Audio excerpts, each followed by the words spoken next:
دشمن سے ہمیشہ بچو، لیکن دوست سے اس وقت جب وہ آپ کی تعریف کرنے لگے۔ آنسو ہمارے سچے ساتھی ہوتے ہیں، لیکن دکھ ہو یا سکھ سمجھ میں نہیں آتا کہ ساتھ دے رہے ہیں یا ساتھ چھوڑ رہے ہیں۔ زندگی کا ہر امتحان ہم محنت اور لگن سے پاس نہیں کر سکتے۔ بعض امتحانوں کے لیے قسمت کے علاوہ اور کوئی چیز درکار نہیں ہوتی، اور وہ ہمارے عزیزوں کی دعاؤں کے علاوہ کچھ اور نہیں ہو سکتا۔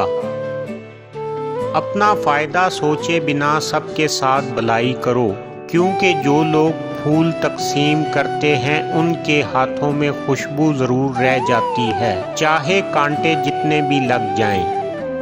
اگر زندگی پہ سیاہ بادل نہ چھائیں تو ہماری زندگی میں کبھی رحمت کی بارش ہی نہ ہو۔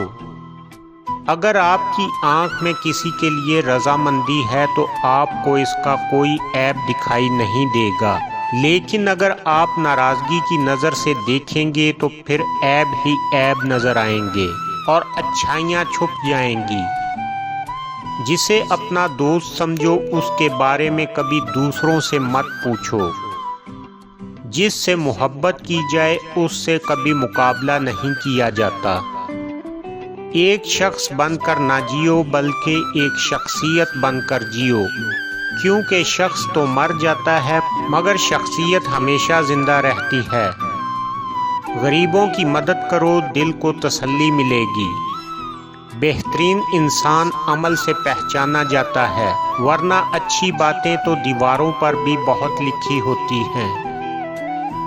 باپ دنیا کی وہ واحد شخصیت ہے جو یہ چاہتا ہے کہ اس کا بیٹا اس سے زیادہ ترقی کرے۔ عادتیں نسلوں کا پتہ دیتی ہیں، ماتھے پہ کسی کے کچھ لکھا نہیں ہوتا۔ انسان جب اچھا سوچتا ہے تو اللہ خود ہی راستے بنا دیتا ہے اور مشکلیں آسان کر دیتا ہے۔ دنیا میں آپ کا حقیقی مقام وہی ہے جس کا اظہار لوگ آپ کی غیر موجودگی میں کرتے ہیں۔ انسان اپنا برا وقت بھول جاتا ہے، لیکن برے وقت میں لوگوں کا برا رویہ نہیں بھولتا۔